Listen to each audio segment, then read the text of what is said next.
की सर्वोच्च अदालत की तरफ से इस पर रोक लगा दी गई है। इस वक्त की सबसे बड़ी खबर, इलेक्टोरल बॉन्ड पर रोक लगा दी गई है। आज ये फैसला आ चुका है और अपने आप में फैसला बहुत ज्यादा महत्वपूर्ण है। चुनाव से ठीक पहले इलेक्टोरल बॉन्ड पर सर्वोच्च अदालत की तरफ से रोक लगा दी गई है, यानी कि जो बहस लंबे वक्त से चल रही थी इसकी वैधता को लेकर के अब उस पर पूर्ण विराम, क्योंकि सर्वोच्च अदालत ने आज जो फैसला सुनाया उसके तहत चुनावी बॉन्ड पर अब रोक लगा दी गई है। चुनावी बॉन्ड पर तत्काल रोक लगाई गई है। इस वक्त की सबसे बड़ी खबर, और सीजीआई ने जब फैसला पढ़ना शुरू किया तो उन्होंने कहा कि जो 5 जजेस की संवैधानिक बेंच है 4-1 के साथ फैसला लिया जा रहा है, लेकिन निष्कर्ष एक है। 2 अलग अलग विचार हो सकते हैं, लेकिन at the end of the day जो निष्कर्ष है वो एक, और वो निष्कर्ष ये निकला कि सुप्रीम कोर्ट की तरफ से चुनावी बॉन्ड पर तत्काल रोक लगा दी गई है। इस वक्त की सबसे बड़ी खबर और सबसे महत्वपूर्ण कि चुनाव से ठीक पहले चुनावी बॉन्ड पर रोक लगाई गई। अब इसका प्रभाव क्या होगा,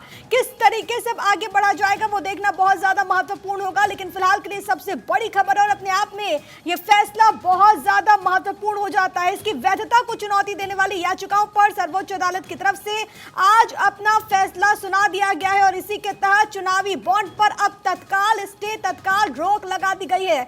2 खास मेहमान हमारे साथ लगातार बने हुए, जैसे ही और कोई डिटेल्स आता है वो आप तक पहुंचाएंगे। लेकिन मोहिनी प्रिया जी, क्या अब आगे? देखिए, ये तो एक बहुत ही हिस्टोरिक स्टेप लिया है सुप्रीम कोर्ट ने इलेक्टोरल बॉन्ड्स पे स्टे लगाने का, क्योंकि बात यहाँ अकाउंटेबिलिटी की आती है। तो अब इलेक्टोरल बॉन्ड्स में हमें फॉरेन कंट्रीब्यूशन की भी कोई अकाउंटेबिलिटी नहीं थी, इंडिविजुअल कंट्रीब्यूशन की, कॉर्पोरेट कंट्रीब्यूशन की। तो ये जो नागरिक का एक जानने का अधिकार था, इसका बहुत बड़ा खनन हो रहा था और सुप्रीम कोर्ट ने बहुत ही ऐतिहासिक फैसला लिया है इस पर रोक लगा के। तो अश्विनी जी, आपका टेक में जाना चाहूंगी, क्या बड़ी वजह आप मानते हैं, क्योंकि फैसला अपने आप में हिस्टोरिक है और चुनाव से ठीक पहले सर्वोच्च अदालत की तरफ से फैसला सुनाया गया है कि चुनावी बॉन्ड पर पूरी तरीके से रोक लगा दिया जाता है। एसबीआई को जानकारी देने के लिए भी कहा गया है।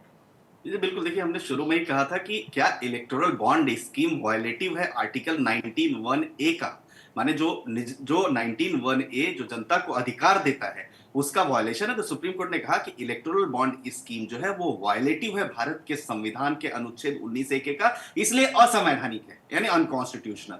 दूसरा उन्होंने कहा चूंकि जब मेन एक्ट ही असंवैधानिक हो गया तो जो कंपनीज एक्ट को आपने संशोधन किया वो भी अनकॉन्स्टिट्यूशनल है। तीसरा कहा कि जो बैंक इशूइंग बैंक है, जो कुल मिलाकर 28-29 देश के बैंक है, स्टेट बैंक ऑफ इंडिया, वो स्टॉप करेंगे आज से इलेक्टोरल बॉन्ड की जो देना लोगों को, और state bank of India furnish करेगा डिटेल्स ऑफ डोनेशन, माने अब तक कितना दान दिया गया वो फर्निश करेंगे इलेक्टोरल बॉन्ड्स के, और किस पॉलिटिकल पार्टी ने रिसीव किया वो भी करेंगे। दूसरा उन्होंने कहा कि स्टेट बैंक ऑफ इंडिया ये भी फर्निश करेगा कि इलेक्टोरल बॉन्ड एनकैश जो पॉलिटिकल पार्टीज ने किया उसके एक्सपेंसेस कहां हैं, और सबमिट करेगा ईसीआई को, माने इलेक्शन कमीशन ऑफ इंडिया को, और इलेक्शन कमीशन ऑफ इंडिया वो वेबसाइट पर पब्लिश करेगा 31 मार्च 2024 तक। यानी पारदर्शिता की दृष्टि में, अकाउंटेबिलिटी की दृष्टि में, ट्रांसपेरेंसी की दृष्टि में और जनता के लिए ये सबसे बड़ा उसके नागरिक अधिकारों के लिए सुप्रीम कोर्ट ने डिसीजन लिया कि ये पारदर्शिता हर व्यक्ति को जानने का अधिकार है कि जो पॉलिटिकल पार्टी चंदा ले रही है वो पॉलिटिकल पार्टी कहां से ले रही है। इसलिए, और जो 2 जनवरी 2018 की स्कीम थी फाइनेंस एक्ट की, जिसको फाइनेंस बिल के माध्यम से लाया गया था, उसको ही पूरा असंवैधानिक डिक्लेयर कर दिया। तो एक अच्छा बड़ा हिस्टोरिकल मूव है, और मैं समझता हूं कि जनता का जो जानने का अधिकार है, नागरिक का अधिकार इस लोकतंत्र में, वो ज्यादा और बढ़ा है। बिल्कुल, नागरिक के जानने का अधिकार इस लोकतंत्र में और भी ज्यादा बढ़ा है। 2 खास मेहमान हमारे साथ लगातार बने हुए हैं, लेकिन इस वक्त की जो सबसे बड़ी खबर है वो ये कि सर्वोच्च अदालत ने चुनावी बॉन्ड पर रोक लगा दी है। इलेक्टोरल बॉन्ड पर सर्वोच्च अदालत की तरफ से रोक, एसबीआई तुरंत रोके इलेक्टोरल बॉन्ड देना, ये सर्वोच्च अदालत ने कहा। साथ ही साथ एसबीआई को निर्देश की 2019 इन्होंने कितने भी रुपए आप जो है बॉन्ड खरीदिए बैंक में जाके और पार्टी को डोनेट कर दीजिए, इससे ट्रांसपेरेंसी तो पूरी तरीके से खत्म हो गई और निश्चित रूप से कहीं ना कहीं डेमोक्रेसी के लिए बहुत बड़ा खतरा है। तो मैंने इसमें पिटीशन दायर करी थी कि इस स्कीम को रद्द किया जाए, इट शुड बी ट्रांसपेरेंट। लेकिन सुप्रीम कोर्ट ने ये भी कहा है कि जो जानने का अधिकार है आरटीआई के तहत तो नागरिकों को मिलना ही चाहिए। निश्चित रूप से देखिए, ये तो इम्पोर्टेंट है ही, जब तक नाम डिस्क्लोज नहीं होगा तब तक काफ़ी सारे मुद्दे हैं जो सामने आएंगे और काफ़ी सारी परेशानियों को साथ लेके आएंगे। जितना भी ब्लैक मनी है या मनी लॉन्ड्रिंग है वो एक बहुत बड़ा मुद्दा है जो इस चीज़ से जुड़ सकता है इन फ्यूचर। जिसमें सुप्रीम कोर्ट ने अनुच्छेद 19 का भी जो रिएक्शंस है वो निकल करके सामने आ रहे हैं। सीधे कोर्ट का रुख करते हैं। सुमित मेरे साथ, मेरे सहयोगी इस वक्त मौजूद हैं। सुमित, एक हिस्टोरिक, एक ऐतिहासिक फैसला, ऑर्डर में और क्या कुछ कहा गया है? देखिए प्रिया, आगामी लोकसभा चुनाव से पहले खासकर राजनीतिक दल और केंद्र सरकार के लिए एक बड़ा झटका माना जा सकता है, क्योंकि सुप्रीम कोर्ट ने जो चुनावी बॉन्ड योजना है उसे सिरे से रद्द कर दिया है और इसे असंवैधानिक करार दिया है। सुप्रीम कोर्ट का सीधे तौर पर कहना था कि जो भी बॉन्ड कोई भी आम जो व्यक्ति खरीदता है या फिर कॉरपोरेट्स खरीदते हैं, उसकी जानकारी जो है वो साझा करनी जरूरी नहीं होती है, जो कि संविधान में जानने के अधिकार का उल्लंघन है सीधे तौर पर। तो निश्चित तौर पर ये सुप्रीम कोर्ट ने माना है कि चुनावी बॉन्ड जो योजना है वो कहीं ना कहीं असंवैधानिक है, क्योंकि यहाँ जिस तरह से कोई भी व्यक्ति या फिर कॉरपोरेट्स या फिर कोई भी जो राजनीतिक दल को दान देता है उसकी गोपनीयता जो है वो रखी जाती थी। कोई भी अगर दान देता था 1000 से लेकर 1 करोड़ तक की रकम जो है वो उसे जानने का जो है अधिकार नहीं था, खासकर मतदाताओं को। इसी बात को सुप्रीम कोर्ट ने गैर वाजिब माना है। सुप्रीम कोर्ट ने माना है कि यह मतदाताओं को जानने का अधिकार है कि किस पॉलिटिकल पार्टी को कितना फंड जो है वो मिला है, लेकिन केंद्र सरकार का सीधे तौर पर कहना था कि उनके हितों की रक्षा करना जरूरी है। और याचिकाकर्ता यहां सीधे तौर पे जो प्रशांत भूषण ने जो सुप्रीम कोर्ट से जो मांग उठाई थी कि ये एक तरह से काले धन को बढ़ावा है, खासकर भ्रष्टाचार को यहां बढ़ावा है। और सुप्रीम कोर्ट ने भी इस बात को कहीं ना कहीं माना है कि जो भी वोटर्स जो भी दानदाता जो है दान देते हैं उसकी जानकारी जो है वो साझा करना जरूरी थी इस योजना में, जो कि सरकार ने इसे कॉन्फिडेंशियल रखा था। ऐसे में इसे कहीं ना कहीं और बढ़ावा मिलेगा, हितों का टकराव मिलेगा, और इसी लिहाज से सुप्रीम कोर्ट ने इस चुनावी बॉन्ड योजना को खारिज कर दिया है, रद्द कर दिया है। साथ ही क्योंकि इस पूरे मामले में अगर हम बात करें कि पहले ये फैसला आना, इसका असर क्या पड़ेगा? क्योंकि सिर्फ एक दल नहीं है, कई सारी ऐसी पार्टीज हैं जिनको इलेक्टोरल बॉन्ड के जरिए चंदा मिलता है, तो उनकी रणनीति पर क्या असर चुनाव से ठीक पहले?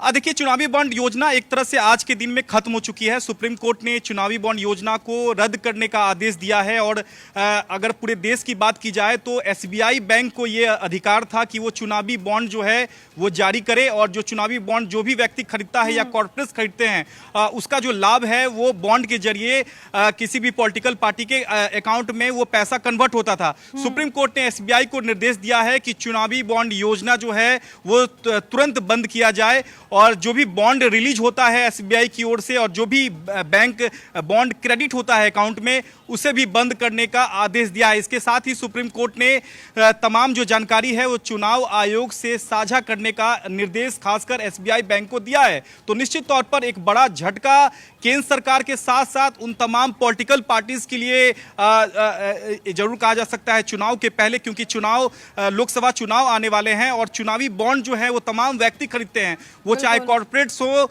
वो चाहे आम व्यक्ति हो, जो भी चाहता है 1000 से लेकर 1 करोड़ तक का बॉन्ड खरीदता है, और वो अपना नाम को गोपनीय रखते हुए पॉलिटिकल पार्टी को बॉन्ड देता है। और वो बॉन्ड जो है वो पॉलिटिकल पार्टी जो है वो बैंक में उसे बुनाती है, और वो जो रकम जो है वो खास कर पॉलिटिकल पार्टी के अकाउंट में आ जाता है। लेकिन सुप्रीम कोर्ट ने सीधे तौर पर माना है कि जो भी बॉन्ड कोई भी व्यक्ति अगर पॉलिटिकल पार्टी को देता है तो मतदाताओं को जो गोपनीय बनाए रखा गया है, यानी कि मतदाता नहीं जान सकते हैं कि कौन व्यक्ति कितना पॉलिटिकल पार्टी को फंड दे रहा है, ये एक तरह से असंवैधानिक है। जानने का अधिकार है, संविधान में हर व्यक्ति को ये जानने का अधिकार है कि जिस पार्टी को वो वोट कर रहा है। क्या है कि हर व्यक्ति को जानने का अधिकार है कि किस पार्टी को कितना चंदा और कहां सोर्स कौन सा था।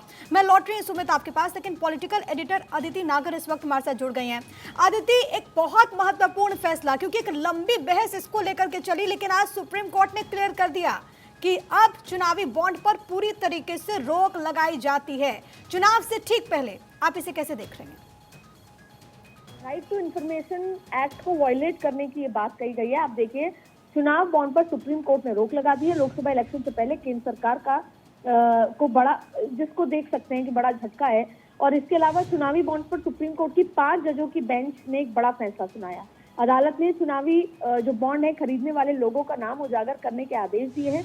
बेंच ने यह फैसला सर्वसहमति से सुनाया है। और सबसे बड़ी बात है कि अदालत ने चुनावी बॉन्ड खरीदने वालों के नाम उजागर करने का आदेश दिया है। संवैधानिक बेंच का कहना है कि इलेक्टोरल बॉन्ड तो रहेगा, लेकिन उसे खरीदने वाले लोग और संस्थानों का नामों की जानकारी देनी होगी। बेंच ने यह भी कहा कि यदि इलेक्टोरल बॉन्ड बेनामी खरीद के तहत लिए जाते हैं तो ये सूचना के अधिकार के नियम का उल्लंघन है।